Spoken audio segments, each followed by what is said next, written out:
ស្ដីដល់អ្នកនរគ្នាថ្ងៃនេះខ្ញុំសូមណែនាំអំពីរបៀបដំឡើងភាសាខ្មែរដាក់ ATC1X ជាដំបូងយើងត្រូវចម្លង file ខ្មែរ .zip ដាក់ចូលទៅក្នុងទូរស័ព្ទដៃបន្តមកទៀតយើងចូលទៅក្នុងកម្មវិធី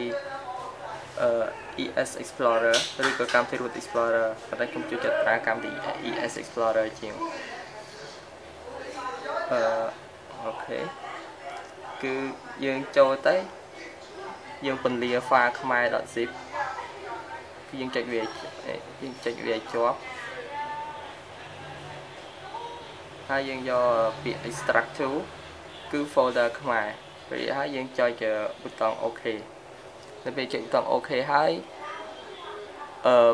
វានឹងពន្លាចូលនេះដោយសារតែខ្ញុំធ្លាប់ពន្លាហើយម្ដងហើយអញ្ចឹងយើងចូលទៅក្នុង folder ខ្មែរ system font បន្តមកទៀតយើងត្រូវប្រើចូលទៅក្នុង menu ដាក់យកពាក្យ setting តោះនេះយើងយកទៅ scroll ទៅក្រោមយកពាក្យ root setting អូខេយើងត្រូវតែ tick root explorer នៅពេលនោះវានឹងសួរបញ្ជាក់ឲ្យយើងថា allows តទៅទៀតយើងគាត់តែចុច grant បន្តមកទៀតយើង tick យកទាំងអស់មានទាំង up to root mount system backup system and install apk គឺយើង tick យកទាំងអស់ហើយយើង back មកវិញយើងយកពាក្យ select យើង select យក font ទាំងអស់អូខេយើង select ទាំងអស់ហើយយើងជ្រើសរើសយកពាក្យ copy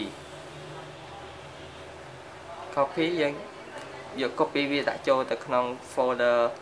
system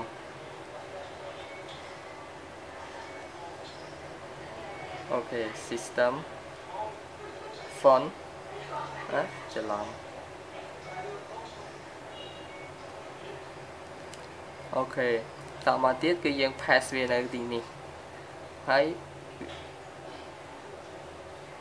អូខេកាលណាវាដាក់ចេញ complete បន្តមកយើងគ្រាន់តែ restart ទូរស័ព្ទពីការស្រេច